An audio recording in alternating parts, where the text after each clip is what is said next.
আমার আল্লাহ বলে এই জমিনটা আমি পুরায়া তামা বানা দিব।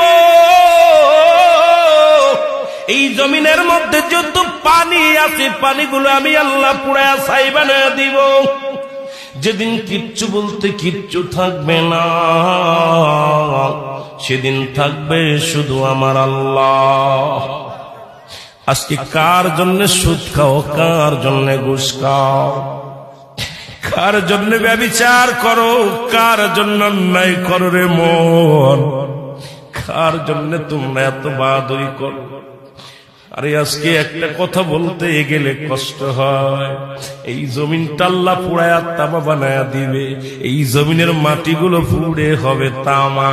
এই জমিনের যত পানি আছে পানিগুলো পুড়ে হবে ছাই।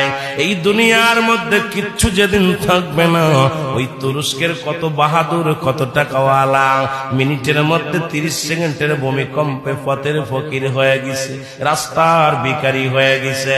আজকে তুমি দুনিয়ার মধ্যে কতই না মস্তানি করলা, এই দুনিয়ার কিচ্ছু নিয়ে যেতে পারবা না। এই মুসলমান, 1 নাম্বার মানুষের মৃত্যু হলে 1 নাম্বার বিপদ হলো মানুষের মরণ, 2 নাম্বার বিপদ হলো কবর, 3 নাম্বার বিপদ হলো কিয়ামতের ময়দান। একবার কেন চিন্তা করো না রে মন, একবার 1 নাম্বার মরণ, 1 নাম্বার বিপদ হলো মানুষের মরণ। এই মরণের পেয়ালা পান করতে হবে, এর মধ্যে কোন সন্দেহ নাই। জোরে জোরে চিল্লায়া বলা যাবে না ঠিক কিনা?